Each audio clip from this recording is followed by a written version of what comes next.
There is nothing worse than untapped potentials. If you know that you're made for more, this is the place. I know that every successful person I've ever met has one thing in common. They do not let themselves fall victim to their circumstances. They figure out a way to rise above it. So join me on this journey where I help you to be better, do better, and have better in life and in business. If you're feeling stuck and you're needing some practical tools, some hope to get you to that better life, this is definitely a place for you.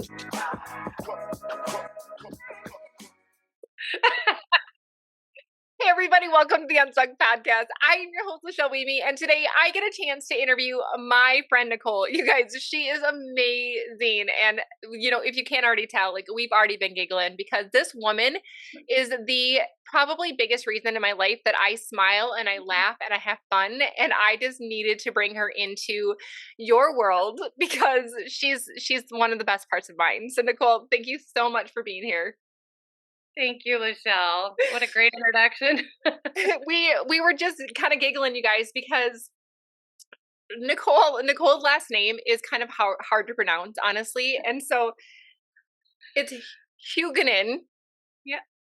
But we joked because you said, yeah, should have named myself or changed my name to Hooligan because and anyway, so we were just giggling about that. So I just had to let you guys all in on the inside joke that we were just, laughing about because Nicole, you used to be a teacher and you have this knack of bringing playfulness into the world. And so I would love for you to tell everybody a little bit about you. Tell us about what you're passionate about today, what lights you up, how you serving people.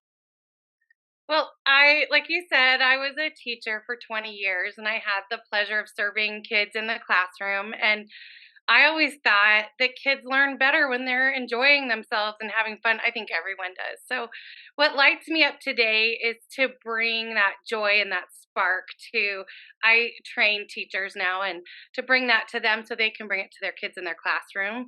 Another thing is creating art and playing with art. It lights me up. And also creating a space where I live that has little soul pockets where whatever item it is that uplifts and inspires me and brings joy. And so those are a few things that light me up. Yeah. So is your remote control an example of that?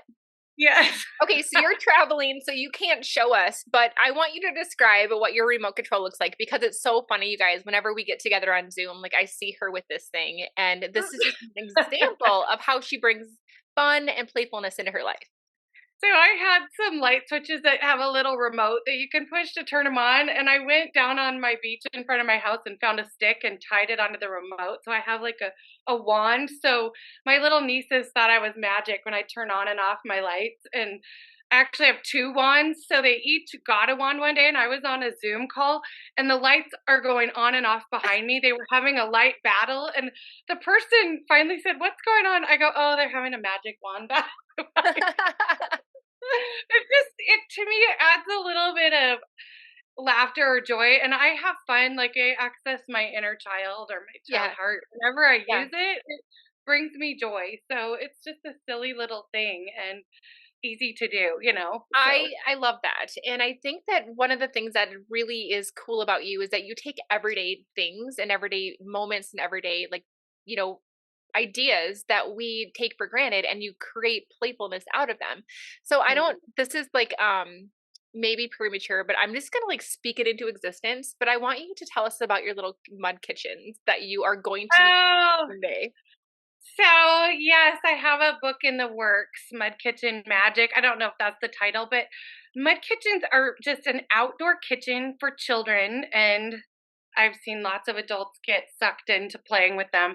And it can be made out of an old pallet, a bench. It doesn't have to cost a lot of money, or it can be really beautiful and high end. But what they are is just an invitation for kids to play and use their imagination. And for example, I created one with a friend of mine for my niece Bella. She was 5 at the time, out of old pallets, and we sunk a dog bowl in it, like the sink, and we put little log rounds as the burners. And then we told her that the compost pile was the grocery store. So she'd go get like squash it out of the compost pile and throw it in the pot and throw some dirt in there. And I like to get expired spices like cinnamon, things that won't burn their eyes or anything, but they love using the real spices. And you can get like a what are those things that I can't think of it, that you crush spices Yeah. with, the mortar and pestle.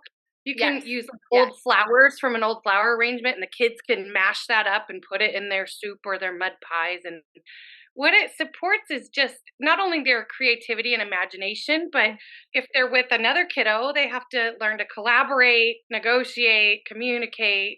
It's fine motor skills. It's just all sorts of magic. Yeah. So And I think yeah. that, like, I wanted to highlight a couple of things in this. Number one is just how much fun you are. But number two, like, how you can use what you're good at to create something. So you are creating a business out of just having fun and taking your love for playfulness and learning, and you're helping other people, and you're giving yourself another way to make money. And I think that it's Yeah. so important because I think sometimes we think that we have to follow these pre-design rules, that if you can't pick an occupation off of a checklist that was, given to you when you're 18, and Yeah. decide what you want to do with it, that we feel like we're trapped into this, like, societal, like, this is what we have to do. I have to be a doctor, I have to be a nurse, I have to be a plumber.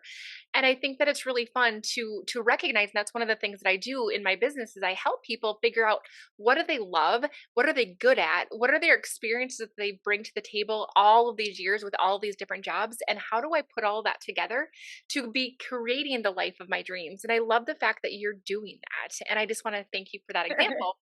I also got to tell you that, and I chose to not tell you off air because I wanted to record this, but yesterday, so as we're recording this, you guys, yesterday I was able to volunteer for my daughter's fourth grade class, and her teacher had actually walked their class down to an elderly person's house in the community, and the whole class helped her rake her yard. So we raked leaves, right? Oh. And, like, girl, I am not a teacher. Like, my husband's a teacher, and I go in to have class, lunch with him, and I'm like, all right, I'm out after 30 minutes, right? So I'm like, I like, my patients are asleep, or they're like in anesthesia, or like, I'm helping people through their business problems. So all of that stimulation was a lot. But anyway, so we were out raking these leaves, and like, some of the kids were being playful, and some of them were, like, throwing stuff up. Or my daughter is so stinking cute because I was teaching her how to press the leaves down in the baggies so we could fit more leaves in them, squish the Mhm. air out. And so I'm, pushing it down, and she's like jumping on it, and helping it go down, like having more fun with it. And I kept thinking about you. I'm like, Oh. I am not fun. I'm like, you're not fun. I'm like, we're here for a reason. Like, let's get this job done. Get the job done. And it's so funny because I'm like, I kept looking around at all these kids and how much fun they were having. And, the teacher was looking at them, and she was taking pictures of them, and allowing them to get work done, but also have fun at the same time. And it really, again, made me think of you, because I think there are so many things that we do in our lives just to get the job done. I'm here for a reason, but you can still accomplish what you want to accomplish and have fun at the same time. And that really brings me back to one of my core values of helping people have the and life, right? We can Mhm. do something, we can have a life of fulfillment, but we can also be a present mom. Like, that's part of my and life. And so I Yes. can do, the things that I have to get done and have fun while doing it. And I just, had to share that with You you. it just made me think of when my kids were little, we all had different chores. And when my son and I ended up doing the dishes, we didn't have a dishwasher, so we did them by hand. And Yeah. often in the middle of the dishes, I'd take the sprayer and just squirt him, and he'd be like, and then we'd have a water fight. And it was usually when the floor needed to be cleaned anyway. So, then I just mop it up, or we'd mop it up. But it was like he's 26 now, and he just said, "Mom, that was so fun when you'd have that water fight with me." And I was like, it was just a moment, probably lasted 3 minutes, but Yeah. we had fun. And I love that you are fun, Lachelle. Don't even try to sell yourself. And you may not instigate it, but you sure play when you're ready, when you're invited to. Well, I want to thank you. And I also want this conversation, you guys, to be, a little wake up call for you. Like, our coach, Debbie, is one of the coaches that you and I both use.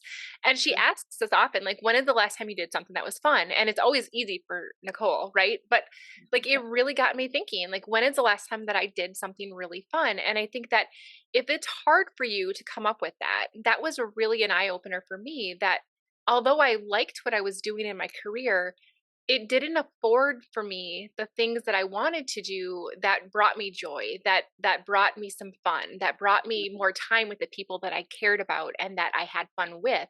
And so I want you guys to just allow this conversation to be a little, clue into what you might be missing if you feel like you're not living out your divine purpose right now, because you can have this if you choose to go after it. And Nicole, I want you to just kind of give us a snapshot of who you are and how you kind of got through some of the things that you've gotten through, because to be honest with you, like, knowing you for how long I have, I know that it always hasn't been fun every single part of this journey. Mm-mm. So just tell No, us a little bit no. about your story. Oh, I don't know how far you want me to go back, but do you want me to go back the So past yeah. a couple years or Oh, go back. Go back as long as you want. I want people to so hear the whole story because go back. go back. Well, when I was 18, I met the man I ended up marrying, Mhm. and I had a child with him and then another child, and it was a pretty toxic relationship. And I was 18 when I picked him out, so I didn't know who I was. And I ended up having a stroke when I had my second child and pretty severe brain damage. And um, it was rough. I had a toddler and a newborn, and I had brain damage, and I couldn't walk or talk or feed myself and I felt like as I was healing from that, I was really postpartum depressed, post medical trauma depressed. And I had a counselor that said, Nicole, you need to be active in your own rescue. You need to get up, go. I went to church with my grandma midweek. That is not something I would have ever done. I went to soccer games of my cousins. I couldn't be alone. And I had to, after I learned to walk and talk and all that again. And then I decided to choose myself over that toxic marriage and show my kids that loving myself, I didn't ever want to get divorced, but that's what I needed to do to be healthy. And so I started this responsible living workshops where I learned about my inner committee. It's called the transactional analysis in psychology terms, but it's basically for me to learn how to respond versus react to things in my life. So, for example, my inner adolescent reacts and wants to be right. She's also the one who gets me to exercise and dance and be creative. But I have an inner critic that is like, "Oh my gosh, that floor is so dusty, Nicole, and why didn't you do the dishes?" That voice that is not very helpful, but really is pervasive in my life. Then I have a healthy adult and my inner child. So I learned how to kind of it's kind of analyzing when those different personas are talking. And when I first heard this, I thought, are they talking about multiple personality things? But it's not. It's just to learn how to be responsive and choose love over fear or faith over fear, but they call it love over fear. And that really has helped me these past gosh, I think I started going when I was 30 and I'm not 30 anymore. It's been a minute since then. And more recently during COVID, I was drinking alcohol and then it really escalated during COVID. I'm an extrovert and I work with teachers. I got to travel a lot in my second career. I got to travel. I have schools in California, Ohio, Colorado, and Kauai. So, but with COVID, all of that stopped and I was isolated. So I was drinking more and more and more. And I just didn't realize how bad it had gotten. And I didn't blow up my life. Like I showed up to work. I didn't day drink. I didn't drink and drive. I didn't ever miss responsibilities. And I learned in AA that I was a responsible drunk. So so that I decided to contact a friend in my town that I knew had been to AA and I didn't want to go. I didn't want to be an alcoholic. Just didn't. I thought I can handle this, but I couldn't. It got to the point where I just had no quit in me. Go big or go home, right? So I decided to break up with vodka. He was a toxic boyfriend. And and I have been sober almost a year and a half. On the 22nd will be a year and a half, and it's been like such a gift. And those tools I've learned from responsible living have helped me. My mantra has been to be gentle with myself through this process, and I've just been so grateful. I'm in Whitefish, Montana for a friend's daughter's wedding, and we went to this bar last night and danced till after midnight.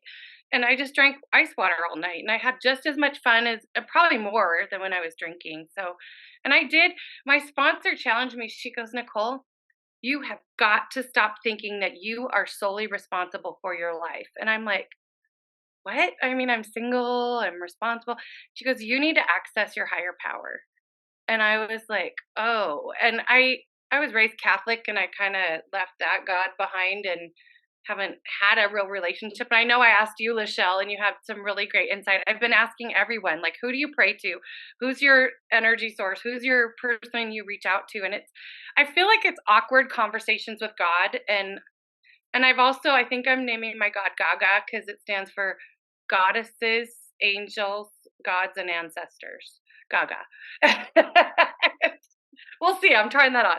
But Yeah. that's been really helpful to me to just pray and just know I don't have to do it all alone. And I'm still figuring out how much I trust that, but there's been little miracles happening that have been so amazing, and so I'm grateful for that. So that's That a is little. amazing that you're on a spiritual journey. You're trying to come back home, I think, to what you know is true. And it's this journey of trying to come back home. And what tell us about some of those miracles. Like I just love hearing about this kind of stuff. Oh my gosh, I since I started praying, like I'd be like, "Okay, God," it was really awkward. I keep seeing 11:11 on my clock. It could be Oh, 11:11 a.m., p.m., whatever. yeah. And I had this 1986 Ford Econoline van that I wanted to sell, and this guy came and looked at it, and he was so chauvinistic and just a jerk, and he offered me thousands of dollars under my asking price, and he was just patronizing, and I thought he goes, "Well, if you don't sell it,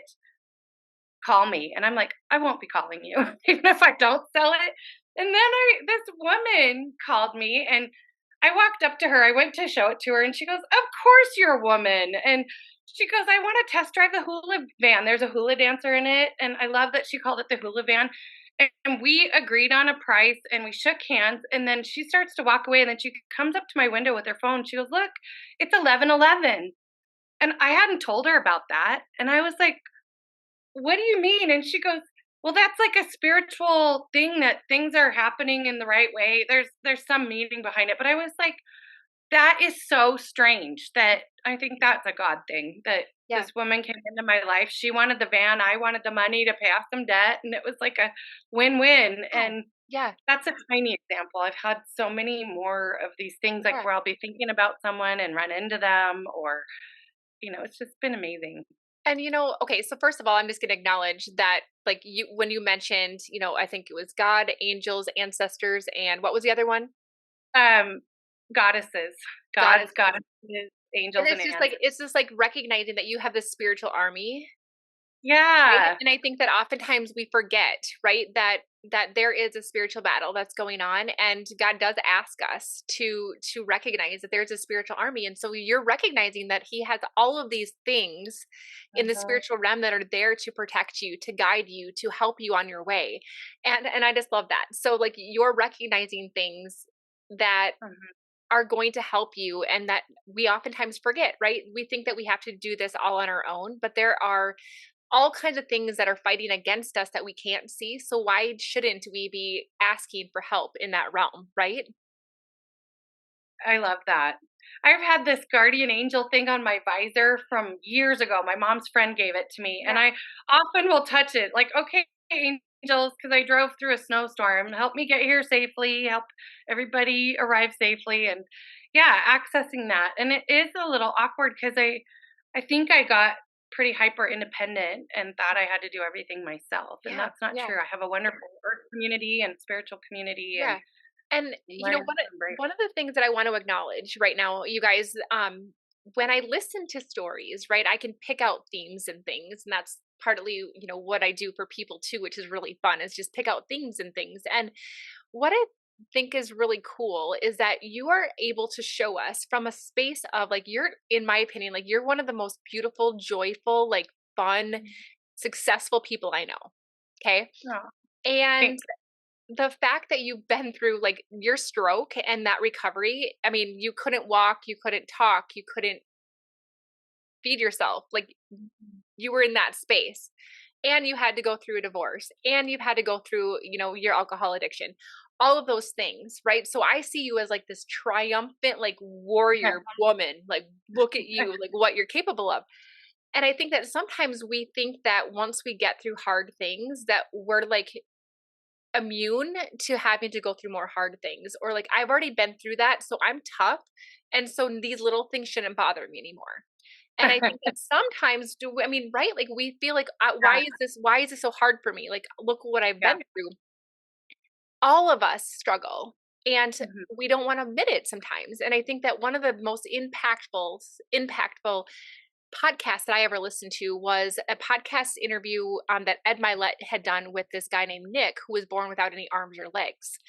And I remember listening to this guy speak, and I'm like, "Holy Hannah! Like this guy is freaking incredible! Like the fact that he wrestled in high school, Yep. he's a public speaker." Canadian. What was that? Canadian. I don't know. Maybe his last name starts with Okay. an S, and you know how I am with pronunciations. The last name. We had a guest speaker for our schools who had no arms and legs, and he was so inspiring and so Yeah, funny. yeah, He'd get and I around on a skateboard, Yeah, I like, mean, it it was was amazing, amazing. like, and I look at this guy and I'm just like, "Oh my gosh, like, this guy is so inspiring and look at everything he's overcome." And then he was telling the story about how, his buddies wanted to take him out to downtown Miami for his birthday, to the clubs, and in his mind, he's like, "I don't wanna go, like, who's gonna talk to me? I'm a freak." And I'm like, "Oh my gosh, like, you still struggle with this crap even though you're so amazing. It's okay Yeah, that I'm struggling with things yeah. because, it doesn't make me any less amazing." And I wanted to just, like, say that to you, like, thank you for being Mhm. open and vulnerable enough to say, like, "Look at everything I've gone through, and I'm amazing, and I'm still having things that I'm having to work through," right? Oh gosh, almost daily, I'm like, I struggle with not gratitude, but, like, sometimes I have struggles with family or with money or whatever, and Mhm. it's like, I have a great life. I have a wonderful career. I have a great side hustle that I love to do. I have wonderful friends and family, but Yeah. sometimes it's okay to feel scared or sad or vulnerable. And Brene Brown, I love her. She's Yeah. like, there's such strength and vulnerability. And so my purpose is to be as authentic as I can be with whomever I Mhm. meet. Yeah. So So tell me a little bit more about like your tools that you've used over the years to have the attitude and the life that you have now, given everything that you've gone through. You've alluded to a little bit, but I would love for us to be able to say, like, okay, this is something you've already given us hope, so that's amazing. What are some practical tools that you can suggest for that we can start thinking oh about or gosh. maybe executing today? One of the tricks, and I learned it at a workshop a long time ago, and it's a little aversive, but to listen to my inner critic voice when I'm kind of bashing myself or putting myself down Okay. is to put a pretty thick rubber band around my wrist. Yep. If I have one of those thoughts, to snap Yep. my wrist, because it really does hurt me to have those self-deprecating thoughts or put Mhm. downs or, Yep. and I did that one time and I actually gave myself a welt before I figured out, oh, I can change my thinking. Like, this is it's harming me, not only emotionally, but if I stuff my emotions or keep bashing myself, it can come out through taking it out on my kids or my loved ones, or it can come out as disease. So another thing is staying current with my emotions. Like, if I am angry about something, I do what's called an anger project. And I call a friend who has done this work and I say, okay, I need to do an anger project on X, Y, and Z. And the more specific I am, the healthier it is. And I have done things like beaten up a mannequin and Okay. yelled and screamed, and Huh? um an ex relationship, I was really upset with him, and I just went, and I had someone there to hold space for me, Mhm. because anger work doesn't hurt me or anyone else. It's to get it out in a healthy way so it Yeah. doesn't come out sideways. So, and also that works for sad work, writing a sad letter. My really good friend and mentor, Jeannie, when I was struggling after my kids had launched the first couple years, Mhm. they're 26 and 23 now. The first couple years they were gone, it was really nice because I got to eat what I wanted. You know, the grocery bill was lower. It was like, oh, they're out in the world. But Yeah. then I just really missed them. She goes, you need to write a goodbye letter to being their mommy. And I just lost it. I Oh, was that like, makes me oh sad no. too. I know. And then she said to do a ritual, and this I had some flowers, so I read the letter to her, and then I threw the petals down the stream to kind of let go of that phase because I don't need to be their mommy anymore. I'm their mom, and but Yeah. it was healthy to process. That's another way to Yeah. process. And another thing is I reach out. I when I know I'm like just recently I was in a real funk, so I called my counselor. I hadn't been for a few years, but I Yeah. have a relationship with her. I call it a tune up. I went in for a tune up and it was super helpful. I went and got a massage with a Reiki person who helped me Mm. with some emotional stuff about Yeah. my son. And I don't like to stay stuck. I have stayed stuck, and especially when I was drinking, it was easy to numb out, which Yeah. I like. It worked until it stopped working. So Right. Right. no. So those are a few things. I also have inspirational cards. Like these are my funniest ones lately. It's my little bag of sweary affirmations. I love those, by the way. Like, so They make me laugh. they do. Okay, so give us an example of one. Like, it's okay. I'll just mark this one explicit. Or I if you can have kids say in the bad room, words.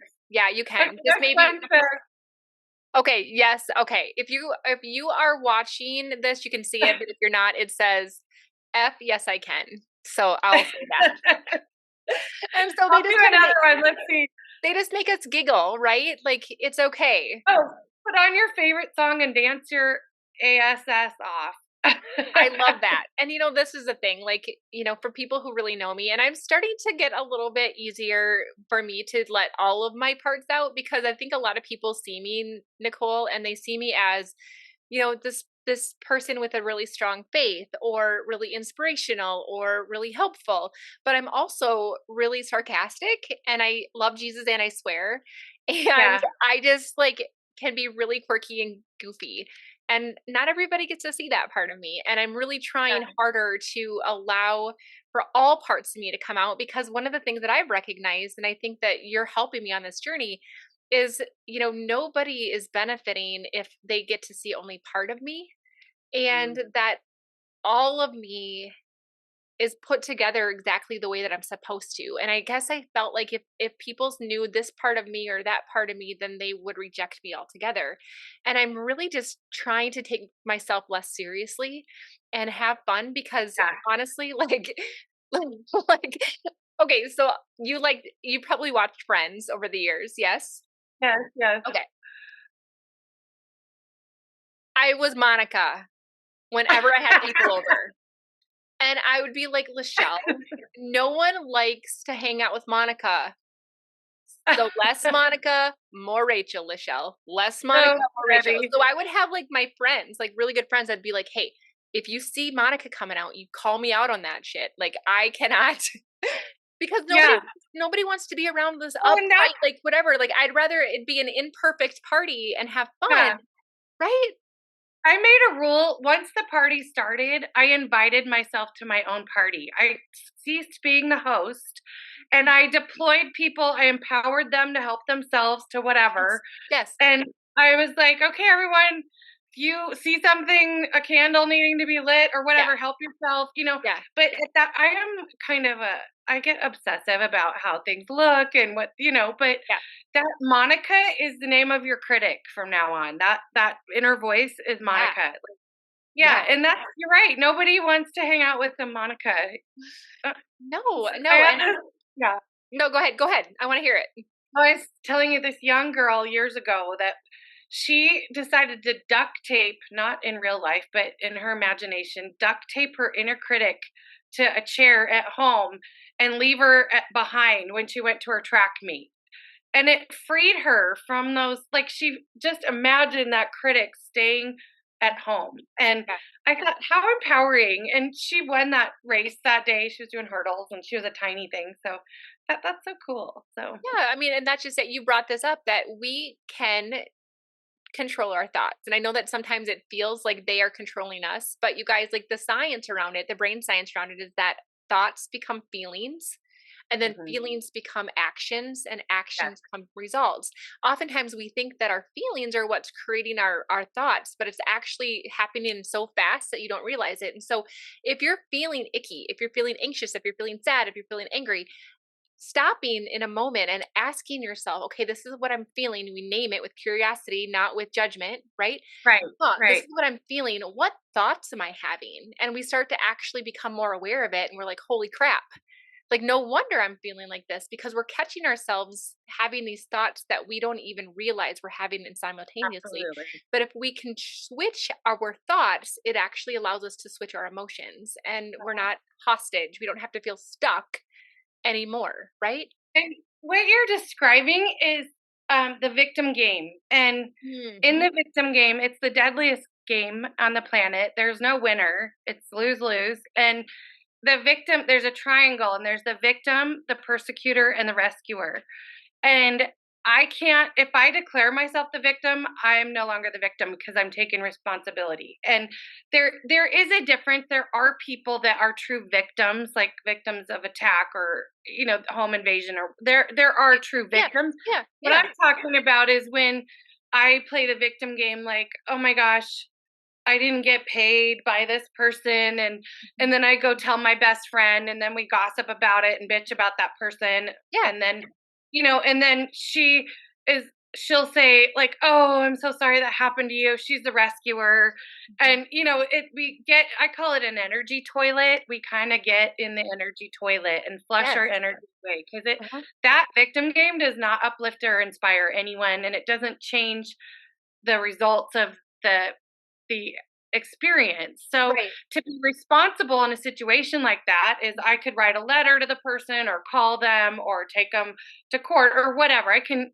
Or I can say, "Oh my gosh, I didn't ever put that in writing," or I taking responsibility for my part in that kind of stuff Yep. is so much more empowering, and it's not always easy. Sometimes I do need to go through the bitch and moan stage and then take Yeah. responsibility. But Yeah. No, yeah, that's empowering to learn about that. absolutely. And I think that just because, we were a victim of a circumstance, the longer we let that victimization hang out in our heads and in our spirit, we're Mhm. choosing to stay there.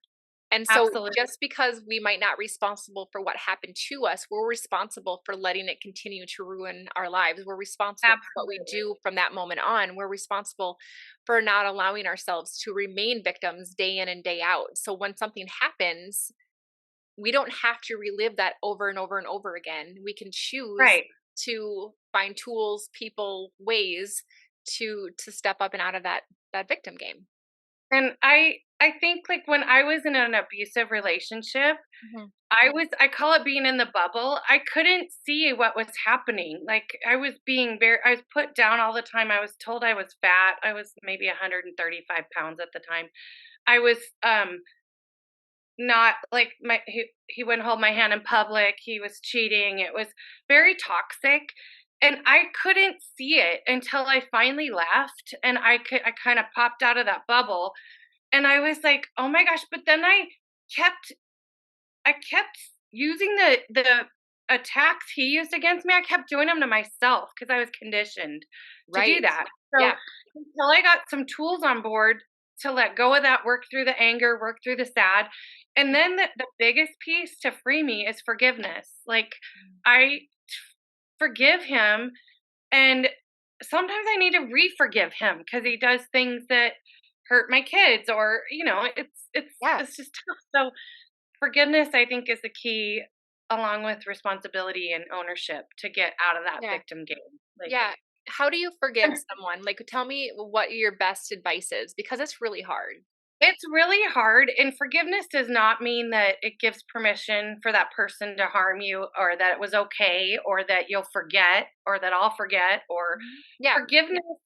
is for me a letting go of that chain that binds me to that person Mhm. and knowing they were doing the best they could at that time with the tools that they had. Mhm. And, in my head, my judgment goes like crazy and says a Yeah. lot of bad words, but Yeah. Yeah. that's why it's a process and praying a lot about it, but Yeah. mostly just saying, "You know what? I forgive you and I'm letting go." And it's sometimes harder. Like my dad Yeah. was pretty abusive to me when I was a kid, and he's 80 years old now, and I'm really still working on forgiving him. And Yeah. it's tough. But Yeah. if I don't forgive him, I stay bound to him Yep. and that abuse. You So know, it's one of the things that I've been doing lately to help my forgiveness journey is there are three people that keep popping up into my heart, and Mhm. I pray for them every day. Yep. And I pray that they're having a great day. I pray that they're having a day of joy and peace. And then I pray that God forgives me for, apprehensively praying that. Because I mean, I'm And authentically, that's right. how I Like, feel right now. right? I'm like, I really hope you're happy, but really just allowing me to Yeah. try to bless them, and it's what that's doing is it's slowly taking the claws of my unforgiveness, and it's Yeah. slowly one finger at a time breaking me free from that. And if I Yeah. can do that for 30 days, like Mm. it's freeing me from that. And like you said, I'm not giving them permission to do it again. I have healthy boundaries. I get to choose again if I'm triggered by things, but I'm finding that Yeah. I'm triggered less, and it doesn't Yes. last as long. And so I think that just remembering too that it's a process, it's a journey, and Yeah. sometimes it's not a one and done kind of thing, but it's powerful. Well, and I am not there with a couple of people I mentioned, but I can forgive the abuse that happened in my past, but I'm not ready to pray for them today. That makes sense. I Like, got it. It's a journey, sis. right, It's a yeah. journey, right? It's a journey. There is Nicole, like I literally like well, I want to spend the rest of the day with you. So maybe we can just like continue this conversation without being recording. But I really want to make sure that you guys all have felt this joy and felt just I mean, how amazing is this woman? For real. Like everything that you've been through and you just have the biggest, brightest spirit. Is there anything that we haven't had a chance to talk about, Nicole, that you really want to mention before we kind of wrap up our conversation for everyone else? Just to have little moments of play in your life, like it's really important with either with you if you have kids or not. Our inner children like wonder and joy and play, and it could just be an impromptu kitchen dance moment or a I don't know, a card game with your kids or a snowball fight or a water fight or something. It doesn't have to be that elaborate, but just include those moments of play. It's so important. Yeah, And I I am I am going to be a play coach pretty soon. I'm getting that up and running too, so can help families and people learn how to incorporate play because I don't know that it's being modeled or taught very well these days. Like it's no, very it's yeah. technology driven and yeah. Yeah, everything is about accomplishing things, and I think our kids even have a hard time playing. I love the fact that we live in a neighborhood where my kids have, like, a 1980s childhood. Like, Oh, I that's perfect. I shouldn't say this on air because somebody might wanna try to and abduct them, but, like, for real, like, it's such a cute little neighborhood out here in the middle of nowhere that our kids do all of the neighborhood kids go and play in the woods, and they ride their bikes in the streets, and it's Yeah, such a fun like, it's reminiscent of when I was a kid, absolutely. and it's good for them to go out and use their imagination and have fun, and I wish that for everyone's kids. So okay, no, one of the yeah, there you go, she's got some snowballs. So this is an idea. So she has these fun like they're like what, describe that. Pom poms, like craft giant white craft pom poms that look like snowballs, and they're soft and they won't break anything. But awesome for an indoor snowball fight. They were here at the Airbnb where we're staying, and my friends and I, who are in our 50s, were laughing so hard having a snowball fight. We had to stop because we had stomach cramps and tears, and it was so much fun. And you Maybe can a do little it with a pee. bag of marshmallows. If you don't have these, you can buy a bag of marshmallows because they're soft and really Mhm. fun, and it's an indoor snowball fight, so it's Yes, really yes. Be careful if you have puppies because they might get sick with all of those, but it's oh, such yeah. fun. It's such a fun way to do it. Okay. Now, you guys, Nicole also has amazing, amazing imagination and an Etsy shop. And so she has created some really cool things. In fact, I've helped her create some reels that we teach, like, or we show Yeah. people like how she's drawing her things that are showing up in these beautiful products. But like you have an example of something right there. So Yeah, this is it's one of the tote bags with so my art. cute. And so, like, those of you guys are just listening on the podcast, I would encourage you to either follow Nicole on Instagram or maybe just hop in over to YouTube so you can see. But so she drew individually, like each one of those little things on this really cool, like, app, hand drawn. And it's like the things that she does are so cool. So we'll make sure that you guys have access to all of Nicole's things, her Etsy shop, you know, and It's then called one. Hello, We Are Cute with the letter R. Hello, We Are Cute. So it's so cute. And you guys, I'll make sure to update these show notes so that when Nicole gets all of her other things launched, because like I know you're on it like that. We'll make sure that you guys have access to all of this stuff so that stay tuned in the show notes for that and follow her journey. You guys, if you need a little bit more fun in your life, find people like this and don't forget to have that fun. Nicole, thank you so much for joining us. Oh, and you guys all know, if you've been tuning in, for a long time here on the Unstuck podcast, what I do at the end of every show is I ask the guests to think of a question that they can ask you that's going to help you move from where you are to where you want to be. So, Nicole, I want you to be thinking about a question that you're going to ask Okay. the audience. But in the meantime, I want to make sure to remind you guys to hit subscribe and leave a review. Let Nicole know your favorite part of this interview and what you learned from her, or just how she inspired you. We absolutely love to interact with you guys. So if you haven't, done this yet, take a screenshot or just share out this podcast episode in your posts and your stories. Tag us. Let us interact with you because it's so much fun. And you guys just know that if you are ready to get unstuck, if you are finding that your life is not as much fun as you thought it should be by now, you have resources with Nicole and I to get you unstuck. So don't hesitate. Let's get into action. Okay, Nicole, why don't you go ahead and give us a question that we can think about? Well, I just want to thank you, Lachelle, for having me, and you've helped me so much get unstuck. I so appreciate your spirit and joy and passion for what you do. So thank you so much. And my question is, what was your favorite childhood toy, activity, or game? Okay. And how can you share that with people in your life now? Ooh, all right. That's really, really good. I'm like, what? Mine. I love it. I love it. You guys, thank you If you so much. don't remember, go to an antique shop. They Yeah, can. I know. Okay, so I'm just gonna say this before I hit the end record, but you guys, so this is embarrassing, but I had to make myself stop playing Barbies when I was 13. I knew that it was inappropriate. And I had to Never. make myself It's stop. not inappropriate. Okay, I dare you and challenge you to go buy yourself a Barbie and some accessories and play with her. That's your inner child. Lord. That'd be so fun. All right. Yeah. Okay. My husband's going to look at me like I'm nuts, but yes, that would be mine. All right, you guys, thanks so much for listening. Bye, Nicole. Thank you. Thanks, Michelle. Thank you so much for listening to the Untuck podcast. I'm so grateful to be on this journey with you. And don't forget to check out the show notes if you want to get into my private club, the Better Club, to be able to learn better ways to be better, do better, and have better. So until next time, keep showing up. Let's get unstuck together. Have a great day.